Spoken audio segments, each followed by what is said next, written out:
Que la paz del Señor reine en sus hogares, queridos hermanos, y sean bienvenidos a su programa El Evangelio te alcanza. Hoy, jueves de la 17ª semana del tiempo ordinario, vamos a reflexionar el Evangelio según San Mateo, en el capítulo 13, versículo del 47 al 53. En aquel tiempo, Jesús dijo a la multitud: el reino de los cielos se parece también a la red que los pescadores echan en el mar y recoge toda clase de peces. Cuando se llena la red, los pescadores la sacan a la playa y se sientan a escoger los pescados. Ponen los buenos a canastos y tiran los malos. Lo mismo sucederá al final de los tiempos. Vendrán los ángeles, separarán a los malos de los buenos y los arrojarán al horno encendido. Allí será el llanto y la desesperación. ¿Han entendido todo esto? Ellos le contestaron: sí. Entonces Él les dijo: por eso, todo escriba instruido en las cosas del reino de los cielos es semejante al padre de familia, que va sacando de su tesoro cosas nuevas y cosas antiguas. Y cuando acabó de decir estas parábolas, Jesús se marchó de allí. Palabra del Señor, gloria y honor a ti, Señor Jesús. El evangelio de este día es un evangelio que vuelve a retomar un poco lo que el Señor nos ha dado en el evangelio del día de ayer, miércoles, cuando hace comparaciones del reino de Dios. Las de ayer, pues eran comparaciones del reino de Dios enfocándose en eso, en lo valioso que es el reino de los cielos, en el esfuerzo que tenemos que poner para conseguir el reino de los cielos. Pero ahora el Señor, pues habla del reino de los cielos más que como algo muy fijo, como un acontecimiento, y es ese momento del juicio, cuando los ángeles vengan y empiecen a escoger a los buenos y a los malos, como los pescadores, y sobre todo la gente de cara sucia y de aquí de la zona costera que comprende más de esto, saben que hacen muchos pescadores.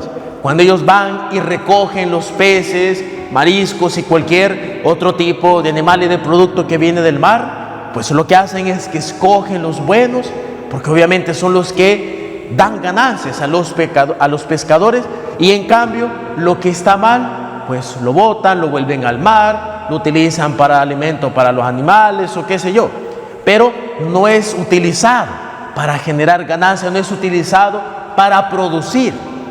Eso a nosotros nos toca también de lleno, porque el Señor nos dice lo mismo: si ustedes al momento del juicio han sido buenos, entonces serán puestos en el lugar de los buenos, es decir, el reino de los cielos. En cambio, si nosotros hemos sido malos, iremos al infierno. ¿Por qué? Porque es allí a donde se lleva lo que no ha sido bueno. Y esta es una advertencia que el Señor nos hace a nosotros. Y el Señor concluye esta parábola con una pregunta interesante: ¿han entendido todo esto? Es decir, al Señor lo que le importa no es solo que le escuchen, que digan: ah, qué bonita comparación, qué bonita parábola, me gusta esa comparación de los pescadores. No, al Señor no solo le importa que escuchen, sino sobre todo que entiendan.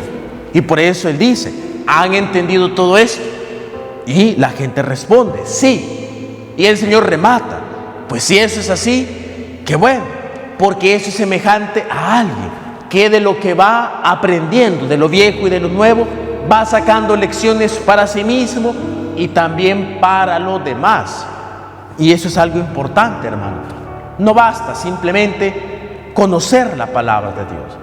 Muchos errores que cometemos todos los cristianos, seamos católicos, seamos evangélicos, etcétera, pero un error que todos los cristianos en general cometemos es que a veces pensamos que simplemente es necesario saber la palabra de Dios, pero no, hay que saberla comprender. Y ojo, comprender no significa interpretar la Biblia como a mí se me da la gana, comprender la palabra de Dios como a mí se me antoje.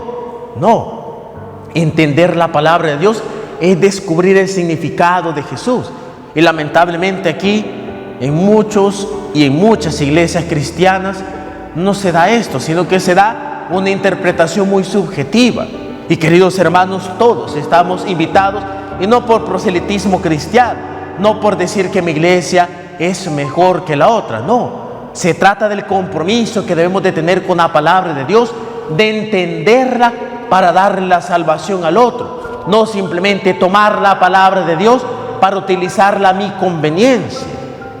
Hermanos, se trata de comprender la palabra de Dios para demostrarla e iluminar al mundo con la verdadera palabra de Dios.